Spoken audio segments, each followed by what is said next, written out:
खवातीन जहां रंग बिरंगे कपड़ों और बनाव सिंगार की शौकीन होती हैं, वहीं खूबसूरत जेवरात भी सिन्फ नाजुक की कमजोरी होते हैं। यही वजह है कि हीरे, जवाहरात और सोना चांदी अपनी कीमत और खूबसूरती के अलावा ज़ेबाइश के बायस भी लोगों में हमेशा से मकबूल है।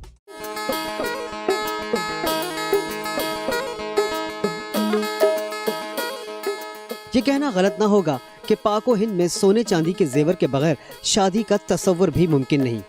सोने का जेवर सकाफत में इस कदर रच बस गया है कि इस्तिताद न रखने के बावजूद लोग उधार लेकर भी जेवरात का बंदोबस्त जरूर करते हैं। खाम धातों को खूबसूरत और बेश कीमत जेवरात में तब्दील करने का अमल मट्टी को सोना कर देने वाले उन कारीगरों का मोहताज होता है जो अपनी महारत में ऐसा मलका रखते हैं कि देखने वाला देखता रह जाता है। कारखानों में लाया जाने वाला सोना चांदी बहुत से मराहिल से गुजरकर खूबसूरत और दीदाजेब जेवरात की शक्ल इख्तियार करता है। सोना लंदन से भी आता है और स्विट्जरलैंड से भी आता है, वाया दुबई आता है, दुबई से फिर पाकिस्तान में आता है और पाकिस्तान से कराची आता है, कराची से मुल्क के शहरों में हमारे चला जाता है सोना। दूसरा रिवायती तरीका है जिसमें सुनार खुद खाम माल को उस शक्ल में ढालता है कि जेवरात बनाने के काम आ सके। इसके लिए वो सबसे पहले कीमती धातुओं के टुकड़ों के गिर्द लगी कसाफतों को दूर करता है, यानी मट्टी वगैरह साफ करने के लिए उन्हें धोया जाता है। जब धात साफ सुथरी हालत में आ जाती है तो जेवरात बनाने का पहला मरहला शुरू होता है, यानी उसे पिघलाया जाता है, जिसके लिए मखसूस बर्तन और केमिकल जिनमें सुहागा, सोडा वगैरह शामिल हैं, इस्तेमाल किए जाते हैं। सोना चांदी गलाने के लिए इस्तेमाल होने वाले बर्तन कुठाली कहलाते हैं, जो मट्टी और कार्बन से बने होते हैं। ये गलाने के काम में आता है, ये सुहागा है और ये सोडा है। ये चांदी गल चुकी है और ये मैं निकाल रहा हूँ। सोने या चांदी को पिघलाकर रेजे पर डाल दिया जाता है। रेजा दरअसल एक सांचा होता है जिस पर पिघली हुई धात डालने का मकसद उसे खास शक्ल देना होता है। ठंडा होने के बाद धात एक लंबूतरी शक्ल में ढल जाती है, जिसे रेनी कहते हैं। ये ठंडा हो गया, अभी ये तैयार है। इसका जाके पतरा खिंचवा के जो है ना हम लोग जेवर बना सकते। सोना भी इसी तरह ही होता है और उसका भी जो है ना रेनी बना के पतरा वतरा खींच के जेवर तैयार होता है। ये रिफाइनिंग और रेनी बनाने के बाद तार पतरा बनाने का मरहला आता है। इस काम के लिए मुख्तलिफ अक़साम और साइज की मशीनें इस्तेमाल होती हैं, जहां माहिर कारीगर तार और पतरा बनाने का काम करते हैं। रेनी यानी सोने और चांदी के तार को मशीनों से गुजारकर आहिस्ता आहिस्ता बारीक कर लिया जाता है, जिससे जेवरात के मुख्तलिफ हिस्से, कुंडे या हुक वगैरह तैयार किए जाते हैं। मशीनों में लगे मुख्तलिफ सांचे रेनी को मुख्तलिफ शक्लों में ढाल देते हैं। चूड़ियाँ वगैरह बनाने के लिए धात को पतरी की शक्ल देना होती है, इसलिए रेनी को मशीन से बार बार गुजारकर पतरा तैयार किया जाता है। पतरा बनाने के बाद जेवरात तैयार करने से कबल उन पर डिजाइनिंग का मरहला भी आता है। डिजाइनिंग के लिए मखसूस मशीन इस्तेमाल की जाती है, जिसमें लगी डाइयाँ सादा पतरियों को खूबसूरत डिजाइन में तब्दील कर देती है। ये सोना है, ये इसमें कटर में जाएगा।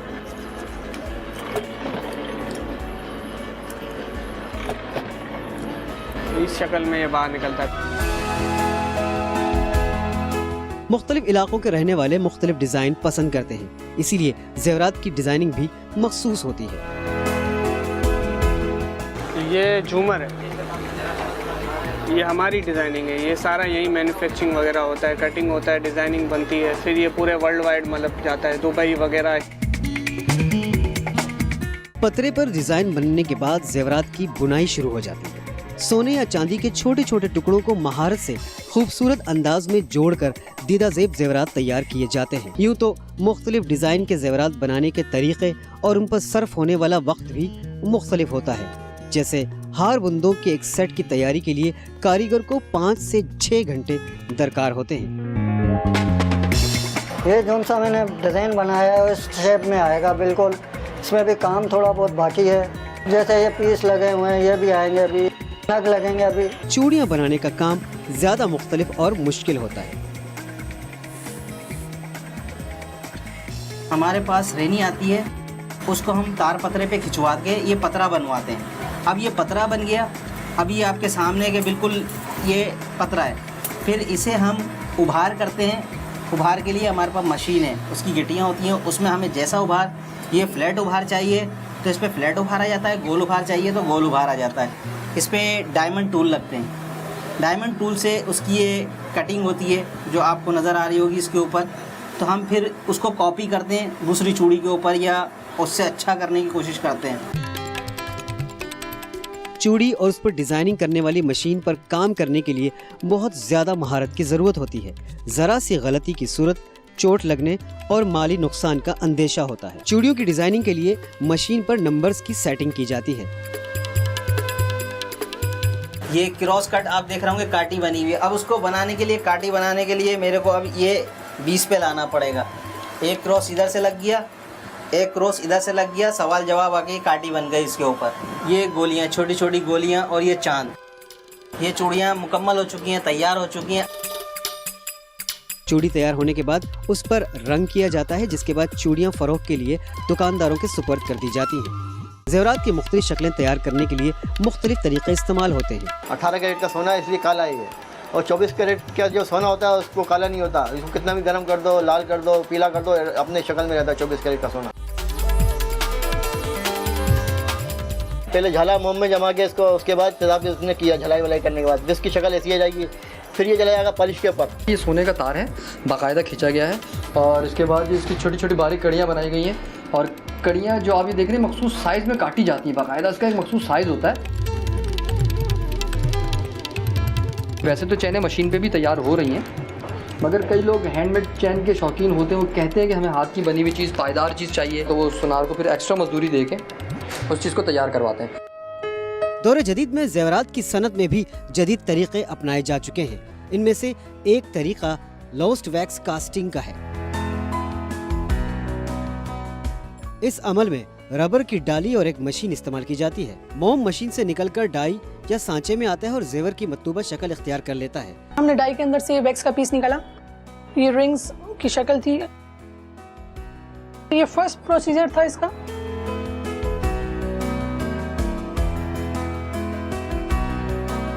अगर एक से ज्यादा जेवर बनाने हो तो उन्हें एक ही साथ मुख्तलिफ शाखों से लगाकर एक बड़ी शाख से जोड़ दिया जाता है।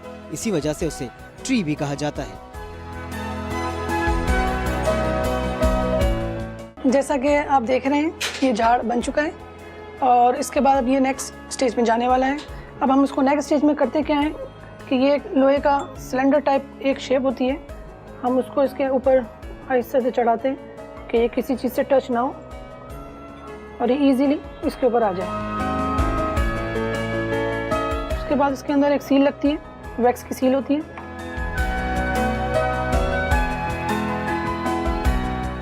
कास्टिंग का तरीका वैसे बहुत इजी है, एक दफ़ा इंसान देखे तो इजीली सीख सकता है।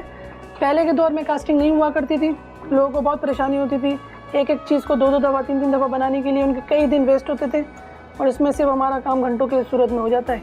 अगर हमें एक डिज़ाइन 10 दफ़ा भी बनाना है तो बमुश्किल 6 आवर्स के अंदर हमारे पास ये सोने के अंदर पीस आ जाता है। उसको हम 2 घंटे के अंदर तैयार करके विद इन 24 आवर हम डिलीवरी देने की पोजीशन में आते हैं कस्टमर्स को। अब इसका नेक्स्ट स्टेज होता है इसको भट्टी में डालना, ताकि ये थोड़ा सा हीट अप हो जाए। इसको हम अपनी मशीन के अंदर डालते हैं। ये हमारी ये भट्टी कहलाती है, इसके अंदर हम इसको रखते हैं।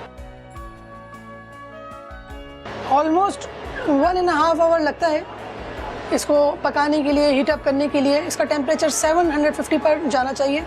उसके बाद 15 मिनट्स को मज़ीद इसको हम पकाते हैं और उसके बाद ये बिल्कुल रेडी टू हो जाता है कि इसमें सोना डाला जाए और कास्टिंग ले ली जाए। 1.5 घंटा गुजर चुका है, हमारा फ्लास्क बिल्कुल पक चुका है। अब हम इसको ओपन करके इसको निकालेंगे। गर्मी बहुत होती है इसलिए हम लंबी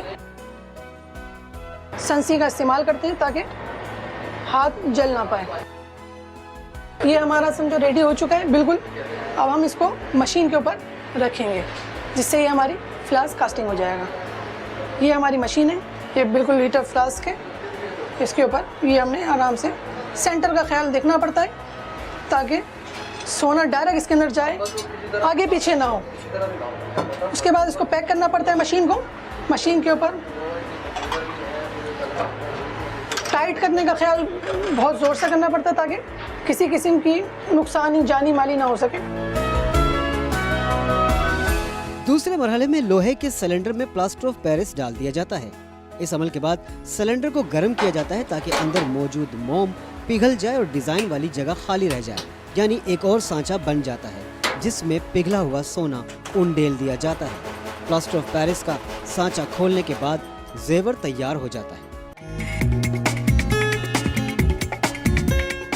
ये हमने समझे इसके अंदर से सामान निकाल लिए और सामान अब हमारा इस फॉर्म में आ चुका है। ये अंगूठियाँ तैयार हो चुकी हैं। बस ये हमारा एक छोटा सा प्रोसीजर है जो हमने आपको डिफाइन किया कास्टिंग का। जेवरात पर जड़ाई का काम भी किया जाता है। जड़ाई का काम करने वाले को जड़िया कहते हैं, जो इंतहाई बारीक बीनी और एहतियात से नगीनों को जेवरात के जिस्म में पैवस्त करता है।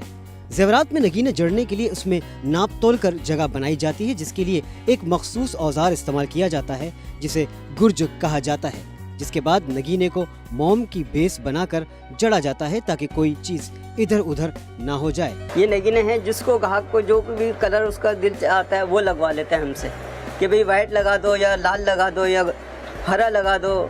इससे नगीना बिठाया जाता है और इस तरीके से इससे दबाते हैं। जब ये दब जाता है तो फिर इसके ऊपर कांटे जो हैं चारों तरफ से ऐसे बिठा देते हैं इसके ऊपर, तो ये बैठ जाते हैं कांटे इसके ऊपर आन के।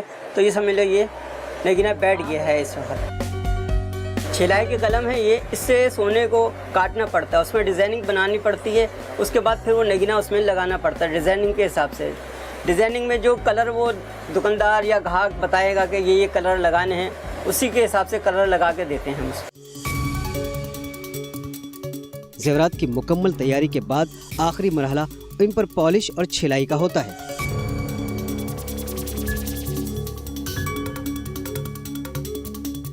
पॉलिश और छिलाई के बाद बनाई का अमल मुकम्मल हो जाता है। जो भी ज्वेलरी है हमारे पास, तो सेट वगैरह है, तो उसको हम पहले वैक्स पे जमाते हैं। तो वैक्स पे जमाने के बाद जिस जगहों पे हमें मैट करनी होती है उस जगह को हम ओपन छोड़ते हैं। फॉर एग्जांपल डाई का सामान है, कोई पतरा है, कोई ऐसा सादा एरिया है जहाँ पे हमने मैट दिखानी है, तो हम उसको ओपन रखेंगे। बाकी जो भी चैन वगैरह है, बॉल है या जो भी बारीक उसमें मतलब आइटम्स लगे हुए हैं, उसको हमने वैक्स से ही पैक करना होता है। जब हम उसको पैक कर लेते हैं फिर उसके बाद हम उसको मतलब गन से मैट करते हैं।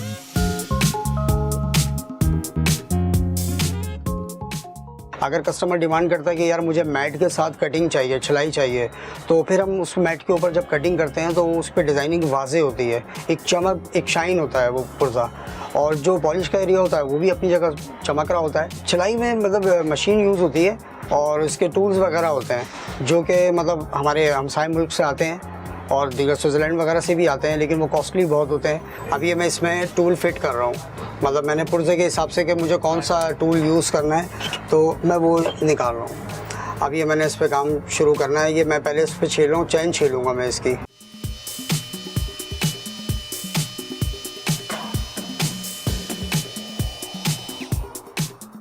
इसमें सोना सारा आगे जा रहा है, जो इस पर सोना उतर रहा है इसको हम छिलन बोलते हैं। तो ये सारा आगे की तरफ गिर रहा है। पर्दे लगाने की वजह ये है कि प्रेशर मतलब सोना वहाँ लगे पर्दे पर और वो यहीं पे गिर जाए। तो ये देखें सारा सोना आगे जमा हो रहा है। जो मैं कटिंग कर रहा हूँ ये सारा सोना आगे की तरफ गिर रहा है। अल्हम्दुलिल्लाह हमारे पाकिस्तान में भी उस लेवल का काम है माशाल्लाह। यहाँ पे मतलब एक से एक मायानाज कारीगर हैं जो कि बेहतरीन डिज़ाइनिंग करते हैं। पाकिस्तान से दुनिया भर में काम एक्सपोर्ट होता है, अमेरिका में, जर्मनी में, इटली में, जापान में, तो दीगर तरक्की याफ्ता ममालिक में भी अल्हम्दुलिल्लाह हमारा पाकिस्तान से काम जाता है। सोना चाहे किसी भी शक्ल में हो, अमीरी और मालदारी की अलामत समझा जाता है। बिलाशुबा सोने चांदी के जेवरात की अहमियत अब तक अपनी जगह कायम और दायम है और शायद उस वक्त तक कायम रहेगी जब तक ये दुनिया आबाद है। YouTube पर गूगली न्यूज देखने के लिए youtube.com की सर्च बार में गूगली न्यूज टीवी टाइप करें। गूगली न्यूज के पेज पर सुर्ख रंग के सब्सक्रिप्शन वाले बटन पर क्लिक करना ना भूलिए। YouTube पेज पर अपलोड होने वाली वीडियोस से बाखबर रहने के लिए बेल आइकन पर क्लिक कीजिए। आपको हर नई वीडियो के बारे में नोटिफिकेशन मौसूल हो जाएगा।